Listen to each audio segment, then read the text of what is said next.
Here we are again. Here we go. October 4th. They had eaten breakfast at a coffee shop in the station building. By chance, the inside of the shop had been decorated with Halloween colors since it was October. Maria had seemed to be awfully pleased with that. For some time, she talked loudly inside the train about wanting to have a Halloween festival without caring that she was attracting the attention of others. Halloween is popular in Europe and America, but people aren't that familiar with it in Japan. The shopping district was colorfully decorated with orange pumpkins, but the costume parades of children demanding sweets and saying trick or treat were nowhere in sight. Ooh, I want a Halloween festival. I don't want to wear these clothes. I want to look like a witch. Ooh, ooh. The family conference isn't for playing. We're going to meet grandfather, so you have to dress up nice. Well, it wasn't completely full inside the train. It was really packed, with almost all the seats occupied by passengers. Maria was making a fuss among them, stomping her feet on the seat, while Rosa scowled at her. Rosa had warned her many times to lower her voice, but Maria hadn't obeyed her at all. Once Maria got like this, no matter how much you tried to explain the situation or calm her, she wouldn't listen. Before, Rosa used to pamper Maria and give in to her at times like this, but that had probably been a mistake. Surely Maria had gained the mistaken impression that her throwing a tantrum long enough would make her mother give up and do what Maria said.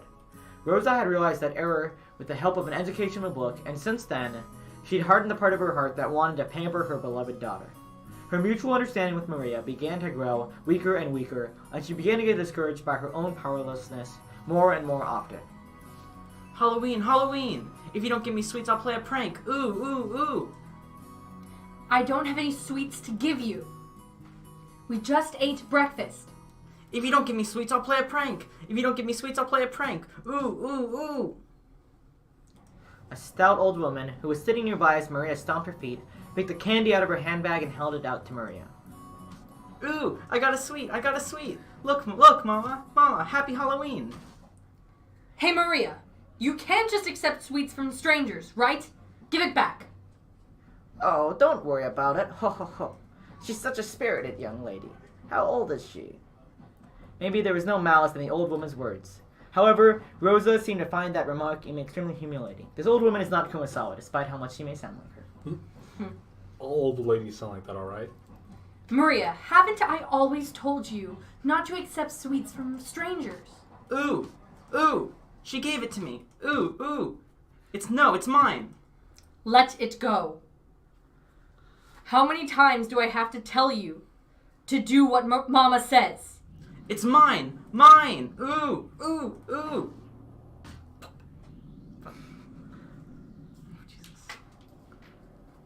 Don't I always tell you not to say ooh ooh? Ooh, ooh, ooh, ooh, ooh, ooh, ooh. Rosa reflexively hit Maria violently on her cheek. In a flash, Maria started crying loudly. Rosa immediately took the candy from Maria's hand and pushed it back towards the dumbfounded old woman sitting next to them.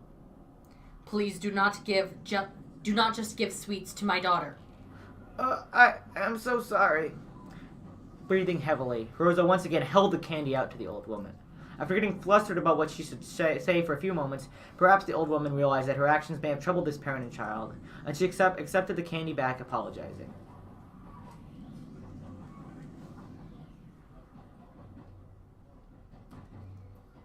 After that, Rosa finally took notice of her surroundings. Her daughter's clothes were all messed up, she was crying and shouting with her nose dripping, and there were many dumbfounded passengers watching them. Except for the sound of the train running, the interior was completely silent. Fortunately, that pitiful silence didn't last more than a short while. However, it was followed by an even more painful atmosphere as everyone began to whisper. Maria shouted, cried, kicked, and stomped her feet as usual, paying no heed to the people sitting around her. Impulsively, Rosa tried to slap her again, but she noticed the cold eyes of the people in the train and couldn't. When the train stopped, Rosa forcibly pulled Maria's arm and got off, almost dragging her daughter along. Maria didn't stop crying. Rosa took her to the end of the platform and hit her cheek again. The moment she was hit, Maria stopped crying for an instant, but before long she shouted and cried even more than before. Overwhelmed with emotion, Rosa grabbed the nape of Maria's neck and dragged her, tugging at her hair. Ooh, ooh, ooh, ooh, ooh. Mama, it hurts. Mama, it hurts. Ooh, ooh, ooh. Didn't I tell you to shut up? That ooh-ooh of yours. I told you to stop it. That's the reason you can't make friends in class, right? Get a hold of yourself. Why are you still a kindergartner inside your head? Why can't you do what Mama says? Why? Why? Those severe words, Rosa hit Maria's cheek over and over again. The more Maria cried and shouted, the more Rosa hit her. And the more Maria was hit, the more intensely she cried and shouted. Mama, it hurts. Mama, it hurts. Mama, save me. Mama, save me. Ooh, ooh, ooh. Why can't you stop saying ooh? This is exactly why you can't make friends. This is why Papa's business trips never end. This is why Excuse me, ma'am, is everything alright? Do you want something? The one who timidly called to her was a station attendant. Rosa glared at the attendant with a look that said, "Don't butt into the problems of a mother and child, stranger." Of course, the attendant surely hadn't wanted to get involved either. However, Rosa had been young on the platform for a much longer time than she had imagined. Her emotional scolding had led the passengers on the platform to advise the attendant to call out to her. Rosa yelled at the attendant, saying not to worry anymore, since they'd be getting on the next train. And then finally, or rather for the second time, she noticed the passengers on the platform staring at her from a distance.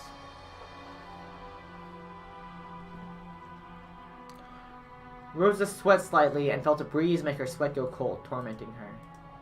Maria still kept on crying, shielding her own head. Of course, if this beating continued, she'd probably keep crying indefinitely. I did it. Again. As the terrible heat in Rosa's head faded, she knew she had surrendered her soul to evil again. Mama, Mama, Mama, come back. Ooh, ooh, ooh, ooh. Rosa fell to her knees and hugged Maria, whose face was all soggy with tears and mucus. Maria, I'm sorry. I'm so sorry. Mama, Mama, welcome back, welcome back. Finally, Maria realized that her mother was her mother again. She clung to her mother's body and cried, burying her face in her mother's chest. Forgive your bad mama. Forgive your bad mama. I'm so sorry. Please don't hate your mama. Ooh, I'm just fine. Won't hate Mama. Mama was only being possessed by the bad witch again. But you came back, so I'm just fine. Yeah, that's right. Mama was just being possessed by the bad witch again. I'm sorry. I'm so sorry. For a long time, the two of them hugged each other, asking for and sharing words of forgiveness. After a while, they calmed down, and both moved back at the same time. Maria's face and Rosa's face were both deep red after crying their eyes out. From being slapped. Do you want to have a Halloween festival, Maria? Yeah. I wanted to show those pumpkin marshmallows to Giorgio Oni-chan and Jessica Oni-chan. It was a candy they'd been selling near the cash register at the shop where they'd eaten breakfast. A fancy sweet that had a big orange marshmallow in the shape of a jack-o'-lantern attached to the tip of a stick. Maria had wanted it and had insistently pestered Rosa for it. Rosa had refused, saying that there was no way she could buy sweets right after breakfast. Then, Maria, I don't know if they sell those in the town or not, but let's get off and try searching for them, okay? Yeah, I love you, Mama. Love you so much. Thank you. I love you too, Maria. Truth was that they didn't have time to waste loitering out at a stopover station. If they missed the airplane, they'd fell half a day behind schedule. She should have left home with more time to spare, but she'd ended up leaving late after choosing Maria's clothes. Because of that, Rosa had been a bit impatient since the morning. She looked at the clock. They had to get on the next train immediately, but her daughter had firmly joined hands with her to go buy the sweet with her mother, and that hand was warm. To Rosa, as she was now, it was more important to renew her bonds with Maria. To her, Maria was not only a beloved daughter, she was everything Rosa had. Fortunately, they could see a big supermarket right in front of the station. They might not be able to find exactly the same sweet, but Maria would probably be happy with a similar one. Besides, Rosa couldn't show up with a face swelled from crying. She must fix her makeup. Maybe we won't find a marshmallow exactly like that one, but hopefully we can find something like it. Let's buy some and surprise all your cousins together. Yeah, as long as we buy it together, any sweet is fine. They exited through the turnstiles of the station in this unknown town. Maria walked across the pedestrian crossing together with her mother, chuckling to herself as though she was walking in an amusement park. Both faces were still deep red. The two of them, mother and child, smiled warmly at each other without any restraint.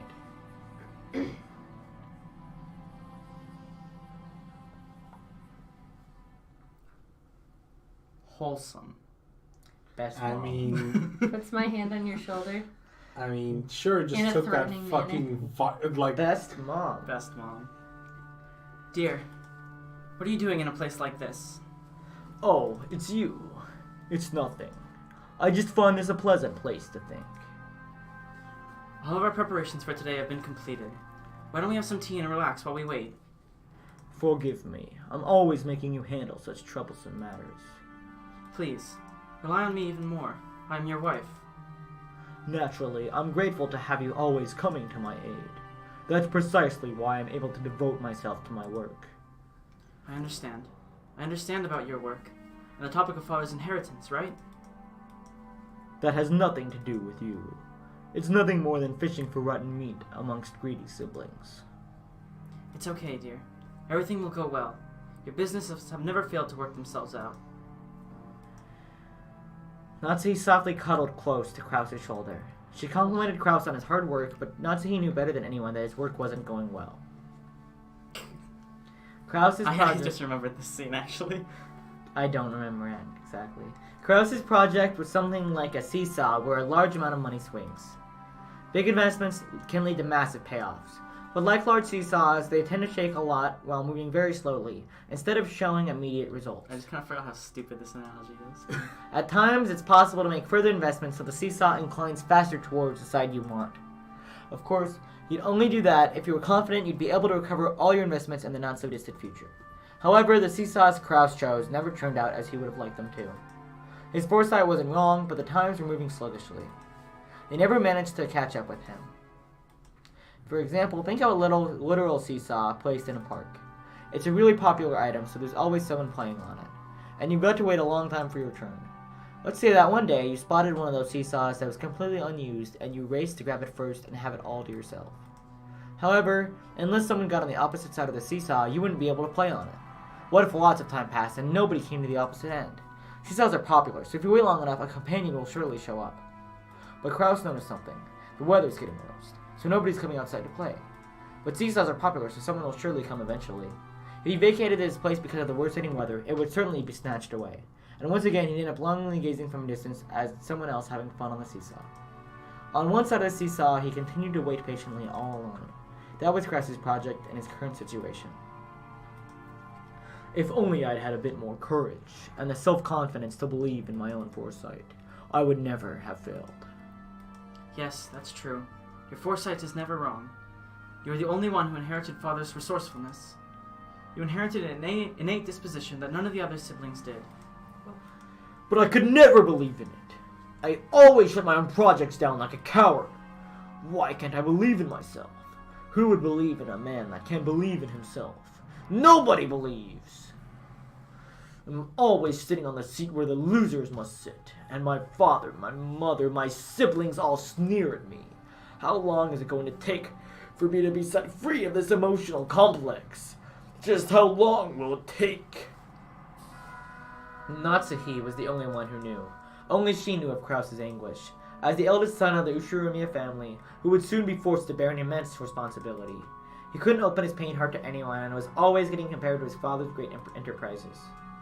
I've made preparations concerning all other matters, so you'll be able to devote your attention entirely to the family conference. Yes, everything else has been seen to. Thank you. Will there be any problems dealing with father? No. Genji and Dr. Nanjo are on our side. I'll never allow those greedy siblings to make contract with father.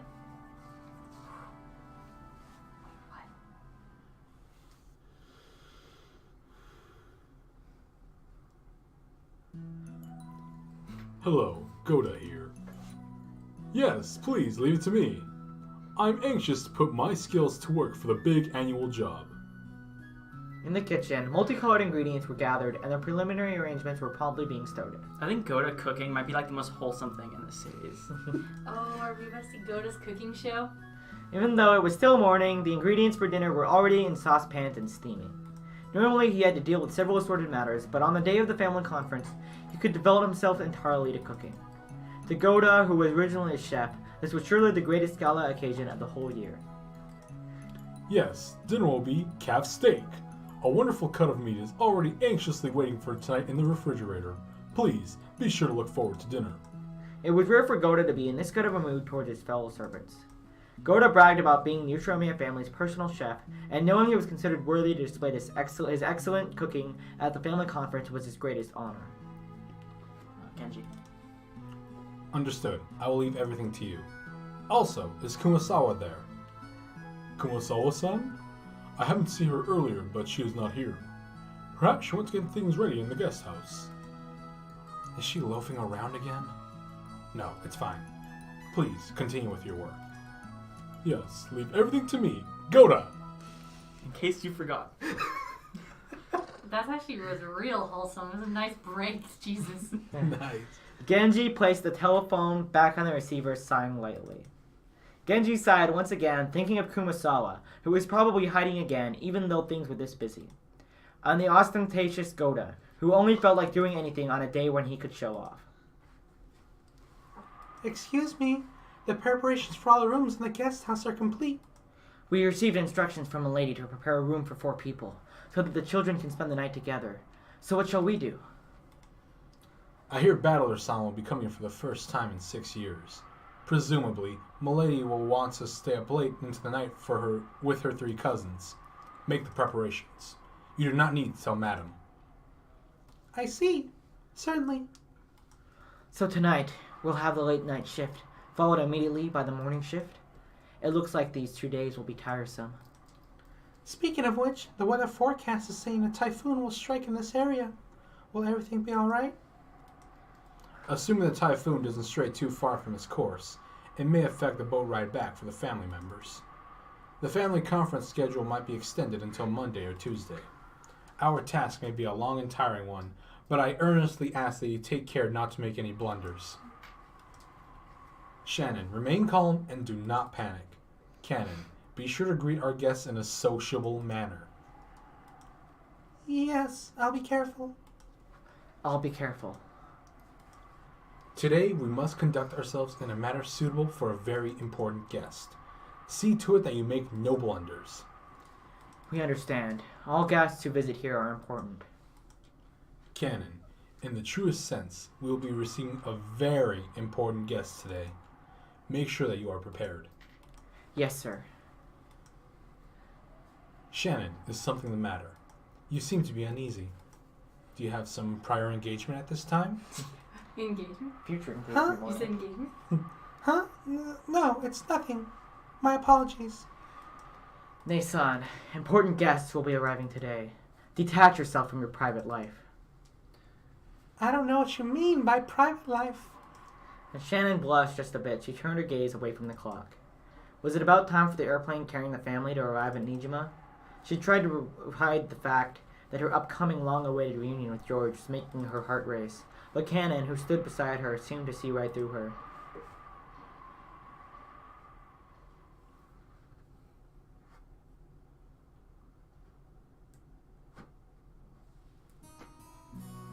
It feels so good to be back, actually. So I was taking a walk the other Here. day. Shannon, please don't say a word and accept this. Inside a bathroom stall, George was practicing something over and over, taking out a small velvet box hidden in his pocket like a quick-draw desert gunman. That's not it.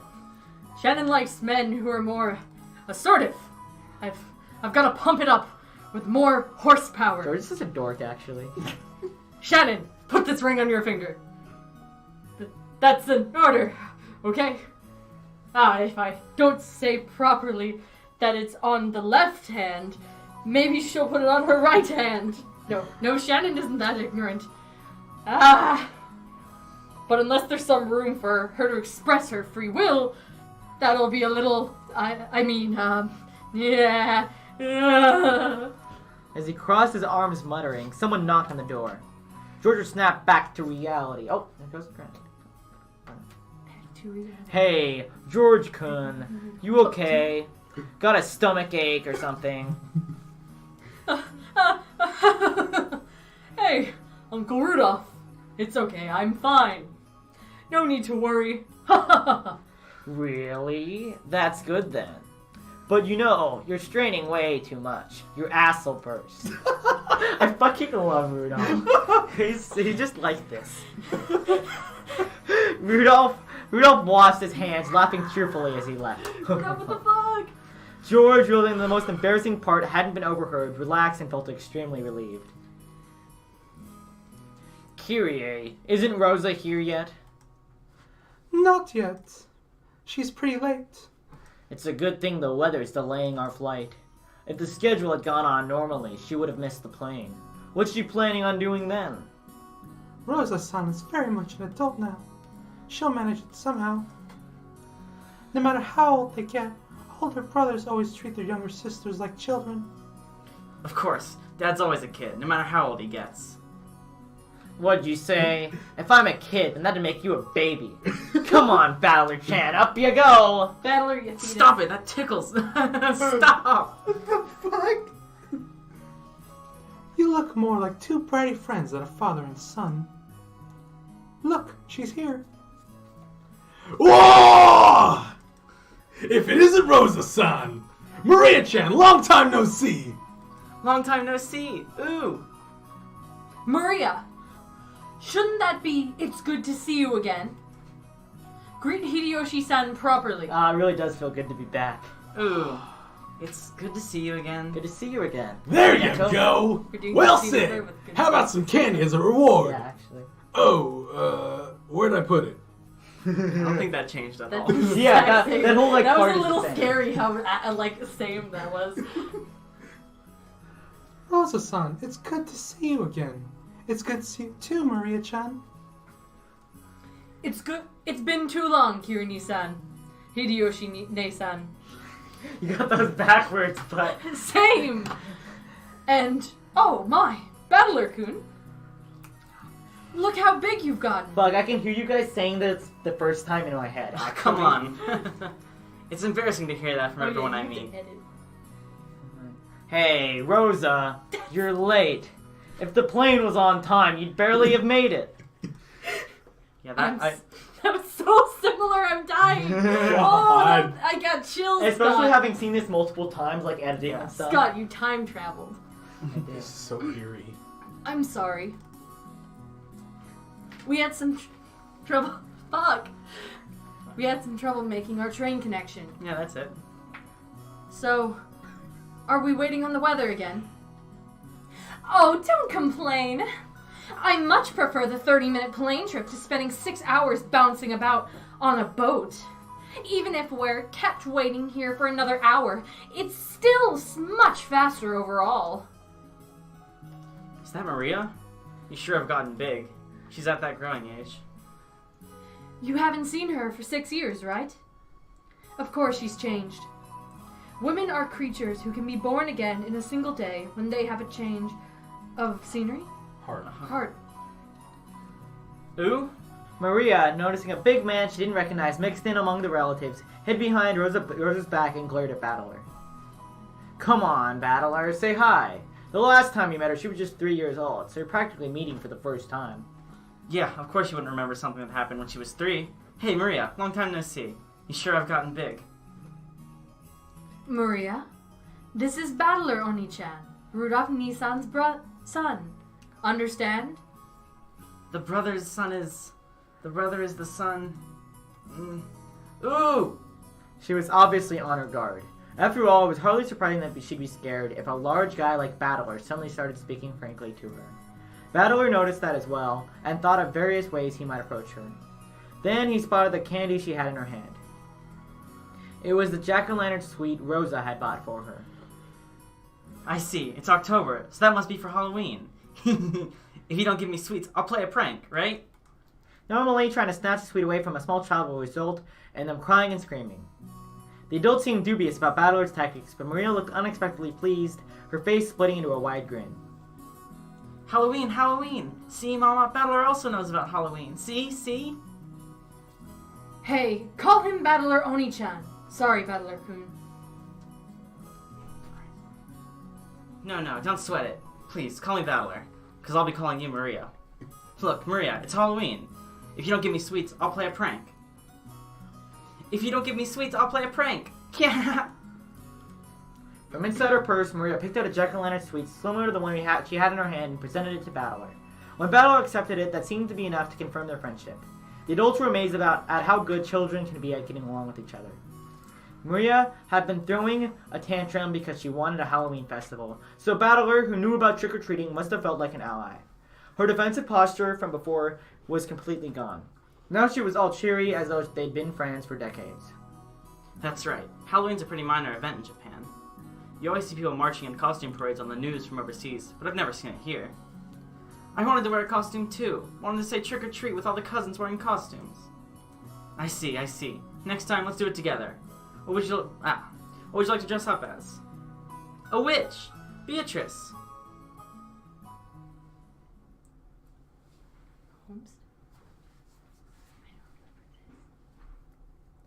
I mean, the whole candy scene was like different from... Yeah, that was definitely different. I know. That's why I'm like, who's? Queen. Oh boy. Oh, milady, what are doing in such a place? What are doing now, Yoda? What are doing in such a place? Well, Yoda-sensei. Thank you, Manga Gamer. Madam, was worth looking for you. I'm here because I don't want to be found. Anyway, I'm sure she just wants to scold me. Is your appearance alright? And what's your language? Why must you give me that voice, Jessica? Cause fuck mom, I'm rebellious. Without a doubt.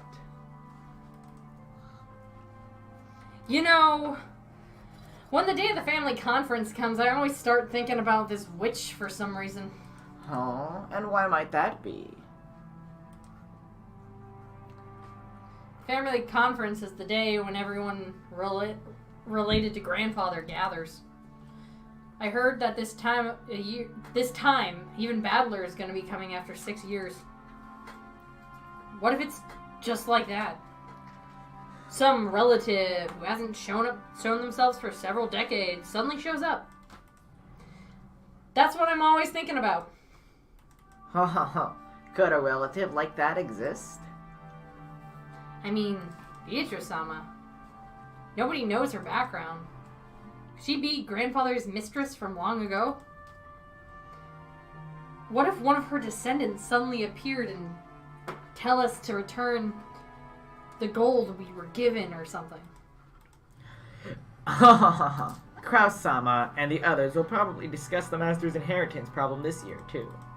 Once they get so fired up talking about the witch's gold, one could hardly be surprised if that witch herself were to show up, yes? Kumasawa-san? I guess you keep quitting and getting rehired, but you've been here as long as Genji-san, right? That's so fucked. You know more about Beatrice, don't you? Who knows? Even if I try to remember, this old woman here can't even recall what she had for breakfast this morning. Kumasawa-san, you're always dodging with those excuses. You know something, right? Sometimes you feel kinda devious. Like you know something and you're laughing behind our backs. That's harsh. I don't have any secrets. The only thing I can say is that Beatrice-sama is the Golden Witch, and that she is the other master who controls the night of this island. Okay, now you're just repeating stuff grandfather said. It must be a pain to play along with grandfather's crap, even though you get paid for it. However, I can say this much. What? In ancient times, Rokenjima was feared and called Azukishima. Azuki being island. The Azuki is said to be a corrupted form of Akujiki, and in fact, it was called Akujikishima, Evil Appetite Island. That is what is told among the fishermen. I've heard about that before. Supposedly, there's lots of sunken rocks and shipwrecks around here, so the fishermen got scared and stayed away whenever they could, right? Evil spirits settled down in Akujikishima and have continually eaten the souls of people since ancient times. Quite a few people lost their lives because of this island. And then that monk... Oh, that's Jessica. And then that monk, the traveling Shugenja, or whatever, built the shrine, reposed the souls and settled them there, right? Sounds pretty crazy, though. And that shrine for the repose of souls was destroyed by an eerie violet thunderbolt this summer, which tore out the darkness of the night.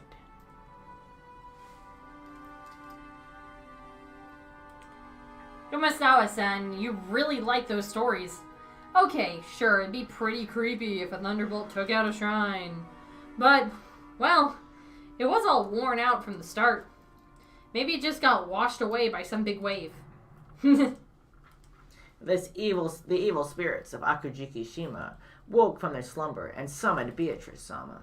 If Beatrice-sama happens to pay a visit to the family conference. If she does... Kumasawa fell silent for a moment. Jessica was pressing her to keep going, so that gap felt strange and eerie. When Kumasawa noticed that she had Jessica plenty scared of her silence, she grinned broadly. Well, now, I wonder what could happen. Ha ha ha ha ha ha. Crazy Piece old of shit. motherfucker. Crazy old bat. You loon. She is the crazy old bat. Oh, this is Rudolph? Whoa, that sounds great. Of course. Wouldn't you be able to do better at work if you get the chance to enrich your heart by living the good life every once in a while? Yep. Can't live right unless both your wallet and your hearts are enriched, after all. Sure, I'll keep that day open. Go ahead and make reservations. Okay, don't even think of missing it. Yeah, I'm counting on you. Oh, I thought this was just some rando. Yeah, me too. I thought he was stuck in... Okay. Okay. Like Do you want to redo this? Yeah, let's redo that. Yeah, Go back. you can cut that. You can cut that. Yeah, Okay. Wait. yeah. Whoa, that sounds great. Of course. Wouldn't you be able to do better at work if you get a chance to enrich your heart by living the good life every once in a while? Yep. Can't live right unless both your wallet and your hearts are enriched, after all. Sure, I'll keep that day open. Go ahead and make reservations. Okay. Don't even think of missing it. Yeah, I'm counting on you. I love you, Kyrie.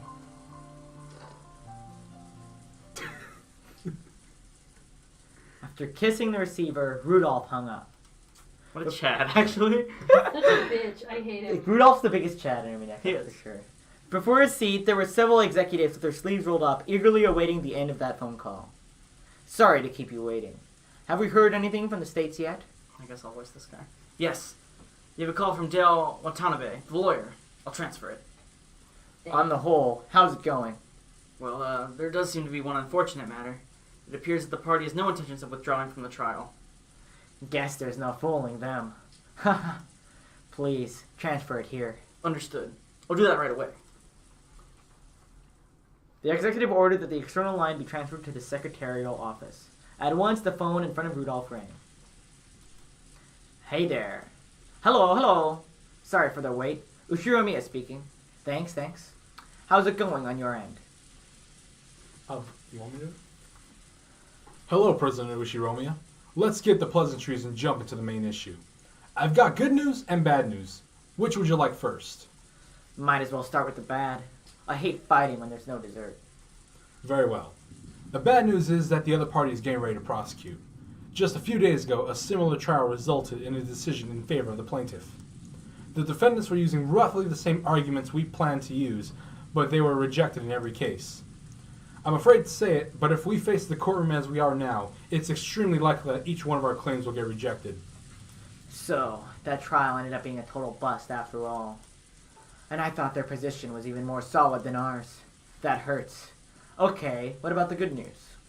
I managed to contact the executives of the other party. I explained the situation we're in, told them we have no intentions of tarnishing their brand's image, and managed to get an understanding. They'll send us their terms over the next few days, and if these are carried out, they promise to withdraw their charges. This means their proposal according to the number 2 man on their board of directors. Your impression? To be honest, I expect their terms will be extremely severe.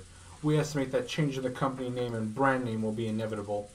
I think we'll be able to earn some leeway by playing with the amount of settlement money, making a public apology in a major newspaper, and carrying all this out within a reasonable amount of time. They sure are making this complicated when they could just tell us to go broke. They only recently switched to a new president, and their groundwork hasn't been completely laid out yet. If we resist until the bitter end, they fear the forces opposing the current president won't hesitate to aid their enemies. Hence, their big shots want this matter settled as quickly as possible too. So we might still have enough leeway to get them to mitigate their terms if it'll lead to a quick settlement. Either way, are we still looking at a crazy sum of money? You need to be prepared for that. Even that would be much cheaper than paying punitive damages. Thank you very much, sir. Please contact me if anything new happens. We're paying you the big bucks, so no idle chit-chat. Thank you, goodbye. Rudolph hung up the phone. The executives sitting in reception seats seemed to have guessed at the contents of that discussion. You guys hear that? Simply put, they'll forgive us if we can pile up enough money. Now all we've got to do is haggle over that amount of money. But President, the likely sum of the settlement Mr. Watanabe indicated is too much. We don't have that much of a margin. We just need a lot of money right now. If we'd known this would happen, we never would have started diversifying. Calculations are that we could escape a capital crisis if we managed to endure for 3 years. Do you think we'd be stabbed at a time like this? How bad can our luck get? I guess we fell at the step of the hop, step, and jump. It's enough to make you cry. We've no choice but to draw the money from the main bank. Banks are no good. They only bet their money on winners. The economy's improving, but we can't show weakness to the banks. President, we have access to any funds that are unaccounted for. Funds we are unaware of. Quit it. Do I look like that kind of man? Yes! The contents of my wallet are totally exposed to you guys, okay? The account books over there show all our company has. In that case, we need to raise money. We need a sponsor who can draw in several million for us as soon as possible. President, couldn't something be worked out with one of your main personal connections? President! Calm down, you bastards. Let me worry about raising the money. You guys just keep the business running without making too much noise. Our accusers are saying to let us be if we can show them the money. We've already got thick pipelines in Asia. Things will probably be shaky, but we'll be able to maintain our current deals. Basically, if we can just bring the money together, we'll be able to solve our problems. Just you watch. I'll fix all of this. I won't leave you out in the cold. Time to start getting your hopes up again. Once this is all behind us, I'll be rewarding you all you guys, with a champagne tower. I promise you that. So shut up and follow me. Got it? Oh, the airplane suddenly shook, probably due to turbulence. Rudolph was jostled awake. He'd woken early that morning and ended up drifting off to sleep while resting in his seat. I want to turn the volume up. I've wanted too much. You okay? Are you sure that you aren't still pretty sleepy? After all, it seems like you've been really busy with work lately. Being busy with work is nothing to complain about, right? Once I've got nothing left to do, it won't be that long till we're out in the cold. Good point. Now that Battler Coon's back, we'd be looking at worse than just the two of us going around begging. Yeah, our family's all together for the first time in 6 years. So the leader of our family's got to give his best if we want to spend some time alone together. When he looked out the window, he saw that the airplane had already started to drop in altitude considerably. The fishing boats, which had only looked like black grains a short while ago, were starting to become clearly recognizable. If I could prostrate myself before Father and get 10 million yen every time he slugged me, I'd do it a dozen times. Or maybe he'd just go and die already. I've always depended heavily on his financial support, and now I'm after his inheritance.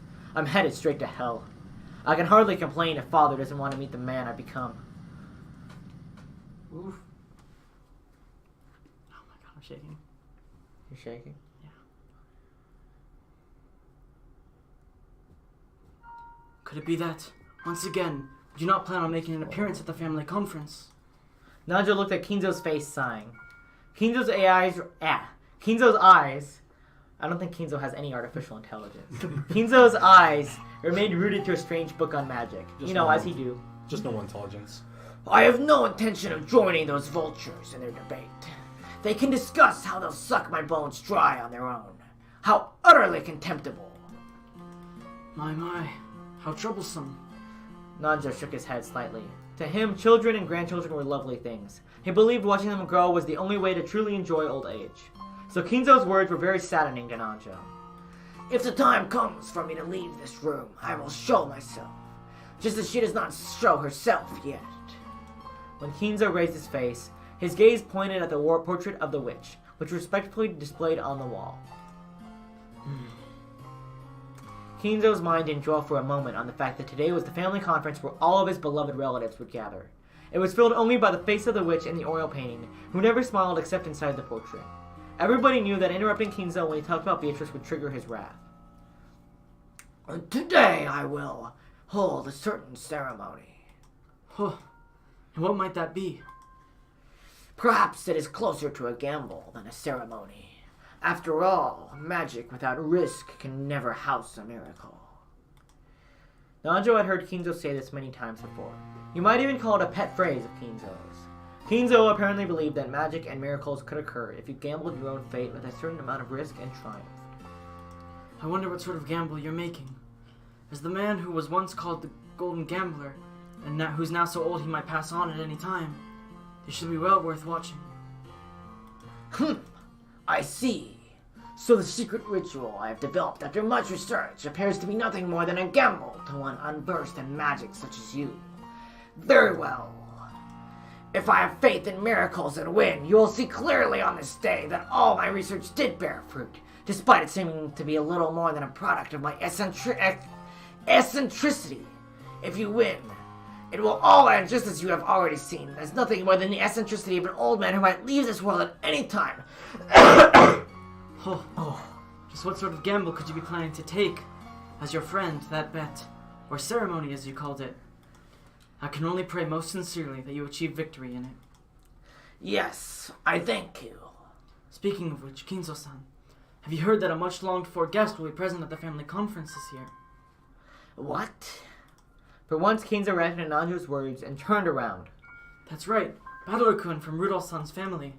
I hear he'll be coming back after an absence of 6 years. I'm sure he's become a splendid boy. Oh, Battler. I wouldn't call him longed for. A guest who's failed to show up after him for a mere 6 years. After hearing Battler's name and making a disappointed and ill-humored expression, Kinzo turned his back again. I imagine those 6 years went by in a flash for you, considering how much you've immersed yourself in your research in this room. However, we might actually receive a visit from a truly longed-for guest. Everything depends on the results of the roulette. The roulette has already started to spin. Will it be rouge or noir? Tonight, let us enjoy ourselves as we see what kind of miracle the roulette will show us. The payoffs are large, and I don't intend to lose. Beatrice, accept my bet. At that time, the telephone on the table rang. The piercing sound seemed to irritate Kinzo, and he picked up the receiver to preserve the silence as much as he could. What is it? I'm busy. Genji speaking. Everyone has arrived. What of it? Just serve them some tea or something. Certainly. I will do so. Kinzo hung up the phone rudely. Looking at that, Nanjo sighed yet again and shifted his attention outside the window. As he is now, I doubt Kinzo would pay any heed to any sort of guest. Could any guest possibly make Kinzo come out when the time comes, as he said? Kinzo had a single person in mind. Oh, that was you, probably. Kinzo had a single person in mind, but that was a guest who certainly wouldn't appear. Nanjo stared at the witch of the portrait with her impassive expression, unable to decide whether she was smiling or sad, and then gazed up at the lead-colored sky. Oh my god. This, yep. Oh god.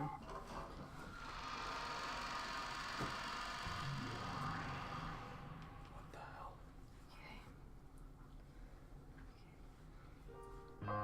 So, are all the pieces in place? Shall we line them all up again and start a new game? Any objections from you? Nope, none.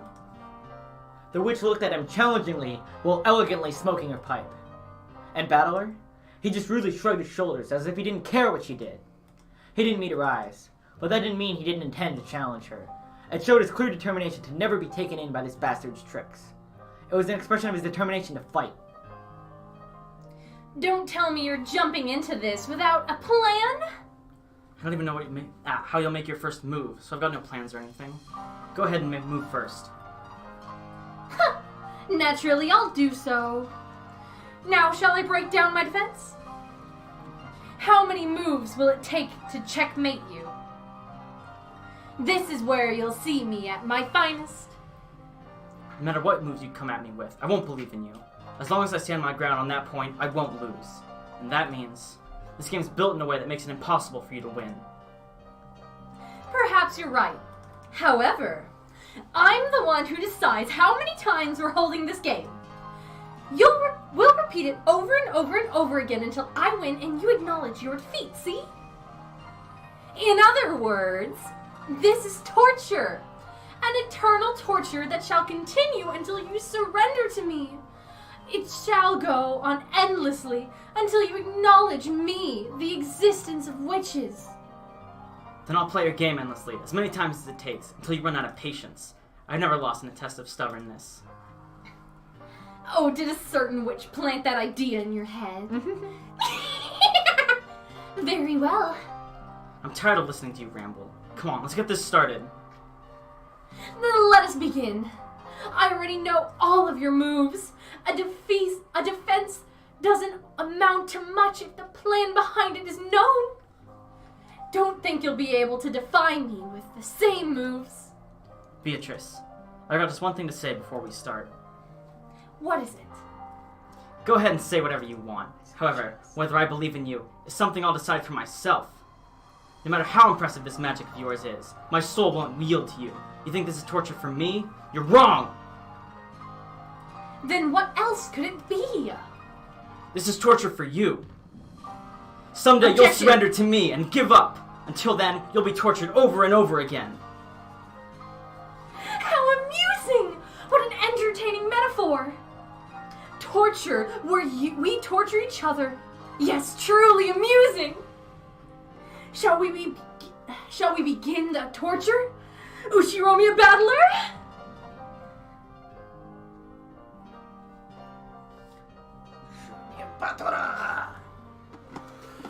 Did we get time? No? Still not? Not Time? yet. Your time? No time because we haven't even started. Oh. But Pieces it is are lined October up, 4th. yeah. Oh, Oh, time. yep, we do, because it's October Oh. 4th. Yeah. So now we do. It's 10 a.m. Cool. Nice. Morning, everyone. Oh.